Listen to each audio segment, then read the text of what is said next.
और 4 बजे की 40 ब्रेकिंग न्यूज में आज की पहली न्यूज सुरक्षा चूक को लेकर के राष्ट्रपति से मिले प्रधानमंत्री मोदी और मुलाकात के दौरान राष्ट्रपति ने पंजाब में हुई सुरक्षा चूक को लेकर के जानकारी दी और घटना पर चिंता भी जताई। बता दें कि घटना के बाद राष्ट्रपति ने पीएम मोदी को मिलने के लिए बुलाया था और पीएम की सुरक्षा में चूक के बाद उपराष्ट्रपति एम वेंकैया नायडू ने भी पीएम मोदी से बात की।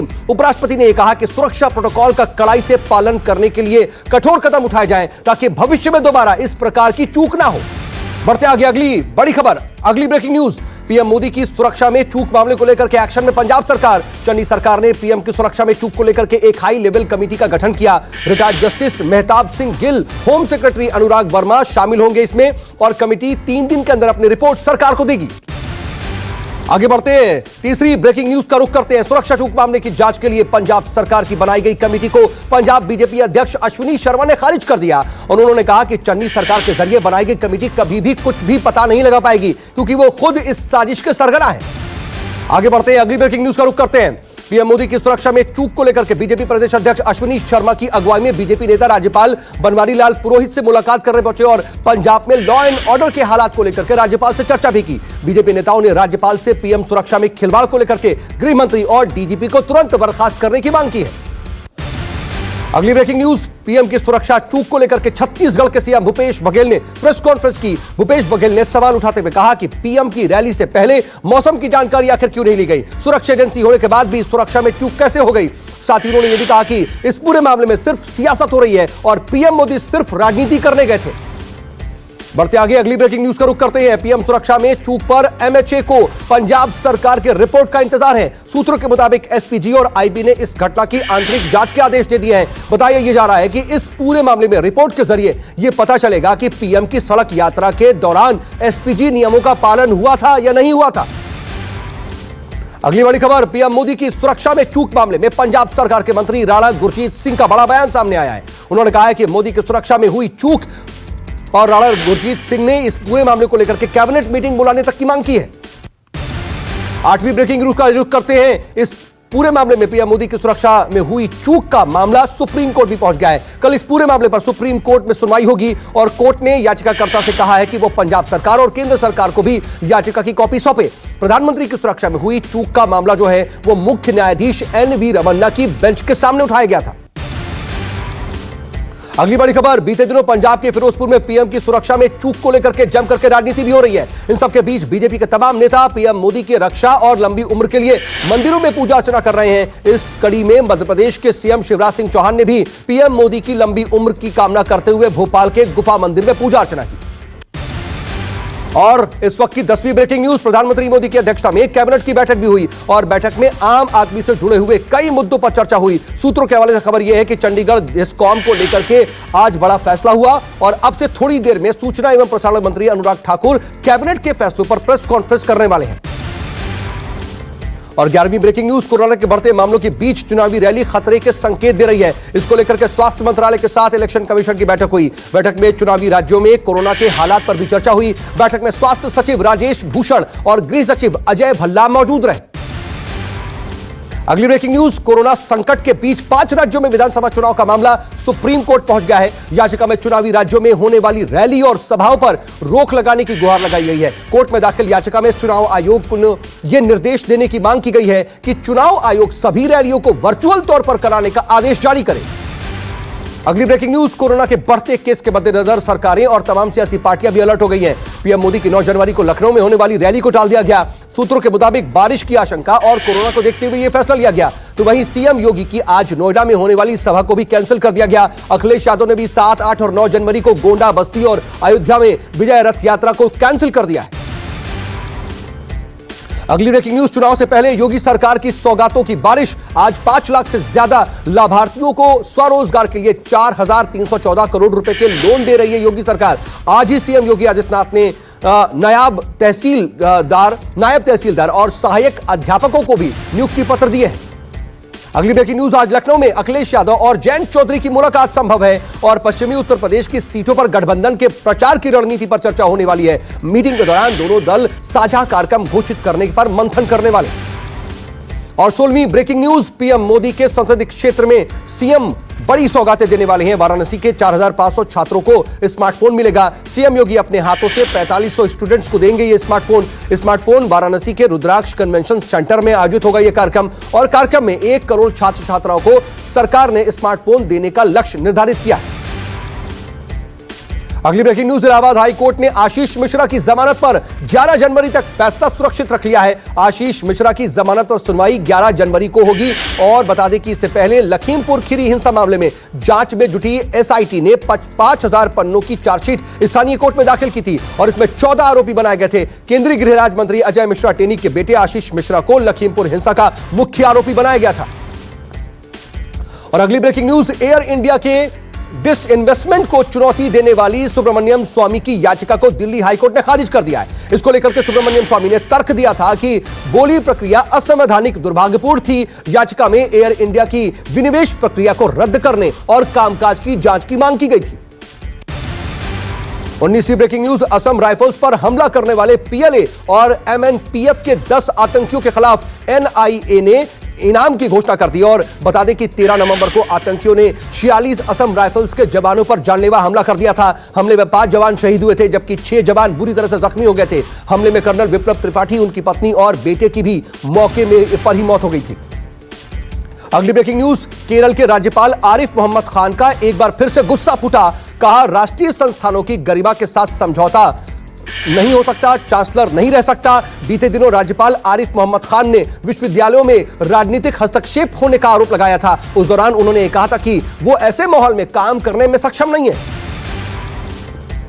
अगली ब्रेकिंग न्यूज, पंजाब के अमृतसर इंटरनेशनल एयरपोर्ट पर इटली से आई एयर इंडिया की फ्लाइट में कोरोना विस्फोट देखने को मिला। इटली से लौटे 191 यात्रियों में से 125 यात्री कोरोना पॉजिटिव पाए गए। सभी संक्रमितों को आइसोलेट कर दिया गया है और सभी के सैंपल लेकर के ओमिक्रॉन जांच के लिए भी भेज दिया गया।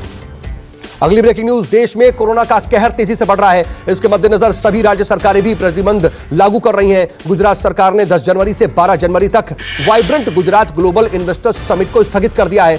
और पीएम मोदी 10 जनवरी को इस समिट में 10वें संस्करण का उद्घाटन करने वाले थे। समिट के साथ साथ फ्लावर शो और काइट फेस्टिवल भी यहां पर रद्द कर दिया गया। अगली ब्रेकिंग न्यूज, राजस्थान सचिवालय में कोरोना विस्फोट देखने को मिला है। यहां पर 2 आईएएस समेत 30 अधिकारी कर्मचारी कोरोना पॉजिटिव पाए गए हैं। वहीं 2 अधिकारियों में ओमिक्रॉन के लक्षण पाए गए। फिलहाल सभी अधिकारी कर्मचारी आइसोलेट कर दिए गए। बढ़ते आगे, 24वीं ब्रेकिंग न्यूज, दिल्ली में कोरोना का कहर अब और ज्यादा डराने लगा है। स्वास्थ्य मंत्री सत्येंद्र जैन ने आज बताया कि 14,000 से ज्यादा कोरोना के केस सामने आने की आशंका है। उन्होंने यह भी बताया कि दिल्ली में कोरोना के संक्रमण दर 14% तक पहुंच चुकी है। सत्येंद्र जैन ने यह कहा कि दिल्ली में डेथ रेट 2 से 3% है। बढ़ते आगे, 25वीं ब्रेकिंग न्यूज, मुंबई में कोरोना कहर बरपा रहा है। पिछले 24 घंटे में 71 पुलिसकर्मी ही कोरोना पॉजिटिव पाए गए। पहली लहर से अब तक कोरोना पॉजिटिव होने वाले पुलिसकर्मियों की जो संख्या है वो 9,510 पहुंच गई। वहीं 123 पुलिसकर्मियों की कोरोना से अब तक मौत हो चुकी है। गृह मंत्री दिलीप वलसे पाटिल ने यह बताया कि 55 साल या उससे अधिक उम्र के पुलिस वालों को वर्क फ्रॉम होम की सुविधा दी गई है। बढ़ते आगे, अगली ब्रेकिंग न्यूज, मध्य प्रदेश में कोरोना की रफ्तार तेज होती जा रही है। बीते 24 घंटे में कोरोना के 1033 नए मामले मध्य प्रदेश में सामने आए। इंदौर में 512 और भोपाल में 192 नए केस सामने आए। मध्य प्रदेश में संक्रमण दर 1.47% हो गई। वहीं एक्टिव केस 2475 हो गए। कोरोना की तेज रफ्तार को देखते हुए सरकार ने भी गाइडलाइन जारी कर दी। बढ़ते आगे, 27वीं breaking news, NEET PG counselling 2021 में आरक्षण के मामले पर सुप्रीम कोर्ट में सुनवाई हो रही है। वकील दुष्यंत दवे ने नीट पीजी की काउंसलिंग जल्द से जल्द शुरू कराने की मांग की है। वकील दुष्यंत दवे ने कहा है कि तीसरे साल के रेजिडेंट डॉक्टर 4 महीने से पास होने वाले हैं और ऐसे में 33% तक रेजिडेंट डॉक्टरों की कमी आ जाएगी। अगली ब्रेकिंग न्यूज, बिहार में कोरोना संक्रमण अब सियासी गलियारे में भी पसर चुका है। सरकार के आधा दर्जन मंत्री ही कोरोना पॉजिटिव हो गए हैं। डिप्टी सीएम तारकिशोर प्रसाद और रोहिणी देवी के पॉजिटिव होने के बाद कृषि मंत्री अमरिंदर प्रताप सिंह समेत 2 और मंत्रियों की तबीयत भी खराब बताई जा रही है। वहीं गृह राज्य मंत्री नित्यानंद राय कोरोना पॉजिटिव हो गए हैं। साथ ही केंद्र सरकार में राज्य मंत्री अश्विनी चौबे के भी संक्रमित होने की पुष्टि हुई है। अगली ब्रेकिंग न्यूज, दिल्ली सरकार ने अभिभावकों को बड़ी राहत दी है। दिल्ली के निजी स्कूलों में नर्सरी एडमिशन, केजी 1 से केजी 2 क्लास एडमिशन 2022 के लिए एप्लीकेशन फॉर्म भरने का एक और मौका दिया गया है। दिल्ली सरकार ने इस एडमिशन के लिए अप्लाई करने की अंतिम तारीख को भी आगे बढ़ा दिया है। अब अभिभावकों को 2 सप्ताह का अतिरिक्त समय दिया गया। दिल्ली के शिक्षा मंत्री मनीष सिसोदिया ने ट्वीट करके इस बारे में जानकारी दी। बढ़ते आगे, तीसरी ब्रेकिंग न्यूज, दिल्ली समेत उत्तर भारत के कई हिस्सों में भारी बारिश और सर्दी बढ़ गई है। मौसम विभाग के मुताबिक दिल्ली में आज न्यूनतम तापमान 11 डिग्री सेल्सियस रह सकता है, वहीं अधिकतम तापमान 20 डिग्री सेल्सियस दर्ज किया गया है। दिल्ली, यूपी, राजस्थान समेत कई राज्यों में हल्की बारिश की भी आशंका जताई जा रही है। आगे बढ़ते हैं, अगली ब्रेकिंग न्यूज का रुख करते हैं। जम्मू से लेकर के हिमाचल प्रदेश और उत्तराखंड तक लगातार बर्फबारी हो रही है। इसके चलते श्रीनगर जम्मू हाईवे बंद हो गया है। मौसम खराब होने के चलते पिछले 2 दिनों में श्रीनगर हाईवे हवाई अड्डे से आने जाने वाली 79 उड़ानें रद्द करनी पड़ी हैं। हिमाचल प्रदेश के नारकंडा और कुफरी में लगातार हो रही बर्फबारी के चलते सड़कों पर भी बर्फ की मोटी चादर बिछ गई है। वहीं उत्तराखंड के 4 धाम सहित ऊंची चोटियों पर भारी बर्फबारी हो रही है। केदारनाथ, बद्रीनाथ, गंगोत्री और यमुनोत्री धाम बर्फ की सफेद चादर में ढक चुके हैं।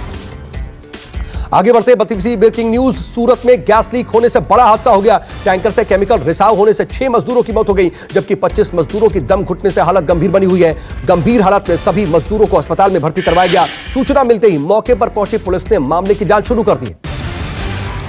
बढ़ते आगे, अगली ब्रेकिंग न्यूज, दिल्ली के चांदनी चौक की लाजपत राय मार्केट में भीषण आग लग गई। देखते ही देखते आग ने विकराल रूप अख्तियार कर लिया। सूचना मिलते ही दमकल की कई गाड़ियां मौके पर पहुंची। कड़ी मशक्कत के बाद दमकल कर्मियों ने आग पर काबू पाया। आग की चपेट में आकर के कई दुकानें खाक हो गईं, करोड़ों का नुकसान हो गया। फिलहाल किसी के हाथाहाथ होने की खबर नहीं। चौथी ब्रेकिंग न्यूज, बीसीसीआई ने इस साल न्यूजीलैंड में होने वाले महिला विश्व कप को लेकर के भारतीय टीम का ऐलान कर दिया है। 15 सदस्यीय टीम की कप्तान मिताली राज होंगी, जबकि हरमनप्रीत कौर को टीम का उप कप्तान बनाया गया है। भारतीय टीम विश्व कप का पहला मुकाबला पाकिस्तान के खिलाफ खेलेगी। यह मैच 6 मार्च को बे ओवल तौरांग में खेला जाएगा। बढ़ते आगे, अगली ब्रेकिंग न्यूज, बुलीबाई ऐप मामले में गिरफ्तारी का सिलसिला जारी है। अब दिल्ली पुलिस की आईएफएसओ स्पेशल सेल ने असम से मुख्य साजिशकर्ता को गिरफ्तार किया है। इस पूरे मामले में मुंबई पुलिस ने एक महिला सहित 3 लोगों को अब तक गिरफ्तार किया है। बुलीबाई ऐप में मुस्लिम महिलाओं की तस्वीर पोस्ट करके उनकी बोली लगाई जाती थी। आगे बढ़ते हैं, 36वीं ब्रेकिंग न्यूज, बहुचर्चित सागर राणा हत्याकांड में एक और आरोपी की गिरफ्तारी हुई है। दिल्ली पुलिस की स्पेशल सेल ने आरोपी परवीन डबास को गिरफ्तार कर लिया। डबास पर 50,000 का इनाम था, वहीं वो 9 महीने से फरार चल रहा था। इस पूरे मामले में अंतर्राष्ट्रीय पहलवान सुशील कुमार को मुख्य आरोपी बनाया गया। 37वीं ब्रेकिंग न्यूज, मध्य प्रदेश के इंदौर में पुलिस ने 16,200 किलोग्राम भांग के अवैध भंडारण का खुलासा किया है। छापेमारी के दौरान 5 लोगों को गिरफ्तार किया गया। पुलिस के मुताबिक मुखबिर की सूचना पर विश्वकर्मा नगर के एक गोदाम पर छापा मारा गया और वहां से 270 बोरियों में 16,200 किलोग्राम भांग का भंडार मिला। बरामद भांग की कीमत 50 लाख रुपए बताई जा रही है। आगे बढ़ते हैं, 38वीं ब्रेकिंग न्यूज, अमेरिका के फ्लोरिडा की एक इमारत में भीषण आग लग गई। इसमें 7 बच्चों समेत 13 लोगों की मौत हो गई। 2 घायलों को गंभीर हालत में अस्पताल में भर्ती करवाया गया। सूचना मिलते ही मौके पर पहुंचे दमकल कर्मियों ने कड़ी मशक्कत के बाद आग पर काबू पाया। आगे बढ़ते हैं, 39वीं ब्रेकिंग न्यूज, हिलो हवाई में किलोवियो ज्वालामुखी को देखने पहुंचे एक बुजुर्ग की ज्वालामुखी में गिर करके मौत हो गई। बताया जा रहा है कि 75 साल का यह बुजुर्ग ज्वालामुखी को देखने के लिए पहुंचा था। दहकता लावा देखते देखते ज्वालामुखी के अंदर बुजुर्ग गिर गया। और आज की 40वीं ब्रेकिंग न्यूज, सऊदी अरब 500 अरब डॉलर की लागत से एक अनोखा शहर बना रहा है और इस शहर में रोबोट घर की साफ सफाई से लेकर के सुरक्षा का जिम्मा संभालेंगे। बताया जा रहा है कि इस शहर में एक कृत्रिम चांद भी होगा जो हर रात को निकलेगा और शहर का एक अलग कानून होगा।